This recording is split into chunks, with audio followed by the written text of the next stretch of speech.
Movie అయినా average ఉందన్న movie average. అది ఆర్ఆర్ఆర్ తర్వాత ఒక మంచి హైప్ ఎక్స్పెక్ట్ చేసిన ఎన్టీఆర్ నుంచి కోటలా శివ గారు లాస్ట్ ఆచార్య ఫ్లాప్ అయింది కాబట్టి ఇప్పుడు ఒక హైప్ అనుకున్నాము, కానీ ఆ హైప్ మాత్రం ఎక్స్పెక్ట్ కాలే.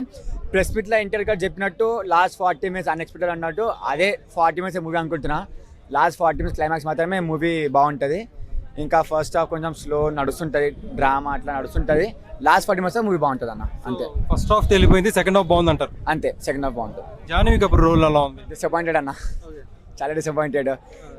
అనుకున్నాం జాహ్నవి కపూర్ మూవీలో ఉంటుందని, but she a minor role. 15 minutes ఉంటుంది అన్న మాక్సిమం మూవీలో, 15 to 10 minutes ఉంటుంది మాక్సిమం. ఆ పాట చుట్టుమల్లె పాట ఒకటి 15 minutes మాక్సిమం ఉంటుంది, ఇంకేముంటుంది జాహ్నవి కపూర్. సైఫ్ అలీ ఖాన్ యాక్టింగ్ చాలా బాగుంది అన్న, కొత్త రోలు, వోకల్ కూడా యాక్టింగ్ బాగుంది, తెలుగు బాగుంది. అనిరుద్ బీజిఎం బాగుంది అన్నారు, మరి కొంతమంది ఇంకా బాగిస్తే బాగుంటుంది అంటారు. మీకేమనిపిస్తే బాగుంటుంది అన్న? రొటీన్ బీజిఎం అన్న. ఇప్పుడు ఫస్ట్ హాఫ్ లో ఎట్లా ప్లే అయిందో సెకండ్ హాఫ్ అట్లనే ప్లే అయింది. బీజిఎం ఏం కొత్తగా ఏం కొట్టలేదు, సేమ్ ఉంది బీజిఎం. ఆ ఫియర్ సాంగ్ బీజిఎం కూడా సేమ్ రిపీట్ చేసుకుంటూ పోయినారు మధ్యలో యాక్షన్ సీన్స్ లో కూడా. సో కొత్తగా ఇస్తే బాగుండని నేను కూడా అనుకుంటున్నాను. ఎన్టీఆర్ ఫ్యాన్స్ రిపీట్ చేస్తారంట ఈ సినిమాకి? ఆఫ్ కోర్స్ అన్న, ఎన్టీఆర్ ఫ్యాన్స్ అంటే వాళ్ళకి ఇష్టం ఉంటుంది. 6 ఏళ్ళ తర్వాత చేస్తారు కదా ఎన్టీఆర్ ఇట్లా సోలో సినిమా, వాళ్ళకి అంటే ఒక పండగ ఏమో అంతే, కానీ బట్ నార్మల్ జనాలకి అయితే అంత హైప్ ఏం లేదు. నార్మల్ తమిళ, కన్నడ, హిందీలో కూడా రిలీజ్ అయింది. అక్కడ ఏమైనా మార్కెట్ పెరిగే అవకాశం ఉందా ఈ మూవీతో ఎన్టీఆర్ కి? తెలుగులోనే పెరుగుతుంది అన్న, కన్నడ మొత్తం మేబీ నాట్. ఓకే, ఒక లెవెల్ వరకు అంతే, దాని మించి ఏం లేదు. No hype. రాజమౌళి సెంటిమెంట్ ఈ సినిమాతో రిపీట్ అయిందా? ఎన్టీఆర్ దాన్ని బ్రేక్ చేశాడు? లేదన్న, అస్సలు కాదు. అది రాజమౌళి సినిమానే వేరే, ఈ సినిమానే వేరే, అంతే.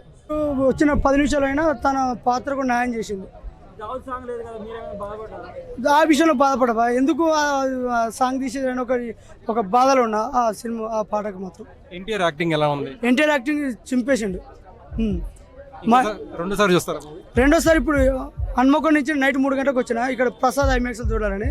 ఇప్పుడు నెక్స్ట్ ఏషియన్, వరంగల్ ఏషియన్లో మళ్ళీ చూస్తా. ఎన్టీఆర్ డై హార్డ్ ఫ్యానా మీరు? Die hard fan.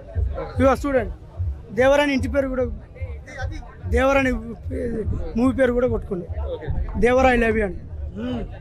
పర్మనెంట్ అటు పర్మనెంట్. రెండు డైలాగ్ చెప్పన్నా? డైలాగ్ చెప్పన్నా, దేవరా డైలాగ్ చెప్పన్నా. నేను అతని మీద రాసుకున్న, ఈ మూవీ మీద రాసుకునే చెప్తా.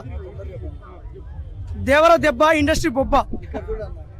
ప్లస్ ఇంకోటి ఏంటంటే, కొలిస్తే పలుకుతాడు దేవుడు, పిలిస్తే పలుకుతాడు ఈ దేవర. నా ఇంటి పేరు దేవర, నా పేరు అశోక్. నా ఇంటి పేరు మీద సినిమా తీసిండు ఎన్టీఆర్ అన్న, నా పేరు మీద అశోక్ అనే పేరు మీద కూడా తీసిండు. అశోక్ అనే సినిమా ఫ్లాప్ అయినా కానీ ఈ దేవర మాత్రం ఇండస్ట్రీ ఇట్టు కొడుతుండు. Excellent fight scenes, excellent acting, excellent villain character, excellent background music, excellent సముద్ర బ్యాక్డ్రాప్ అనేది ఇంకా ఒక నెక్స్ట్ లెవెల్ తీసుకెళ్తుంది. దేవరాని క్యారెక్టర్ మాత్రం బలంగా మాత్రం తీర్చిదిద్దింది. ఏం నచ్చింది సినిమాలో? ఫైట్ సీన్స్ బాగా నచ్చింది, ఎన్టీఆర్ యాక్టింగ్ బాగా నచ్చింది. చెప్పడం మర్చిపోయాను, అండర్ వాటర్ సీక్వెన్స్ అన్న. అది చూస్తే మైండ్ బ్లో. కింద మొత్తం శవాలు, అస్థి పంజరాలు మొత్తం చుట్టేసి కట్టుకట్టి పెట్టుంటుంది ఫస్ట్ స్టార్టింగ్లో. అది హైలైట్. దాన్ని చూసి అజయ్ భయపడిపోయి కిందే ఉన్నదంటే దాని గురించి అసలు ఏంది అనేది దేవర క్యారెక్టర్ అనేది బయటపడుతుంది. అక్కడి నుంచి ఎన్టీఆర్ క్యారెక్టర్ అనేది చెప్పేస్తారు. ప్రకాష్ రాజు కీలకమైన పాత్ర పోయింది. నాకు నచ్చింది ఏంటంటే ఎన్టీఆర్ తర్వాత యాక్టింగ్, ప్రకాష్ రాజు యాక్టింగ్ బాగా నచ్చింది. ఎర్ర సముద్రం ఎలా అనిపించింది? ఎర్ర సముద్రంలోకి, సముద్రంలో రక్తం కలిస్తే అసలు రక్తానికి సముద్రానికి ఎరుపెక్కదు, కానీ ఎరుపెక్కటాడు చేసిండు ఎన్టీఆర్ ఈ పాత్రలో మాత్రం. ఇంకో 2-3 డైలాగ్ చెప్పాలా? ఎప్పుడు జాహ్నవి కపూర్ వద్దన్న సినిమా కథ గురించి. గ్లామర్ చెప్పిన ఆల్రెడీ.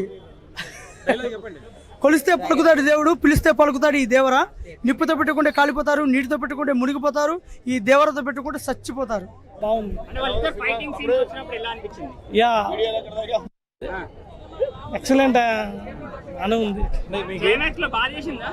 యా క్లైమాక్స్ కొంచెం క్లమ్జీ ఉంది, కానీ సో అది పార్ట్ 2లో తెలుస్తుంది మనకి. BGM excellent. బీజిఎం గురించి అసలు పేరు పెట్టాల్సిన అవసరం లేదు. BGM excellent. యా సినిమాటోగ్రఫీ బాగుంది.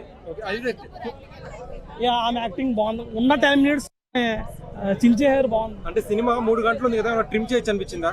లేదు అట్లా ఏం అనిపించలా. సో స్టోర్లోకి తీసుకెళ్ళాడు, సో చూపించడానికి అంత పట్టింది, కానీ బాగానే ఉంది. ల్యాగ్ అని పంపిలా. బాక్స్ ఆఫీస్ దగ్గర ఈ సినిమా బ్లాక్ బస్టర్ అవుతుంది అనుకుంటారా? అంటే ప్రాఫిట్ జోన్ లోకి ఎంటర్ అవుతుంది అనుకుంటారా? Yeah definitely.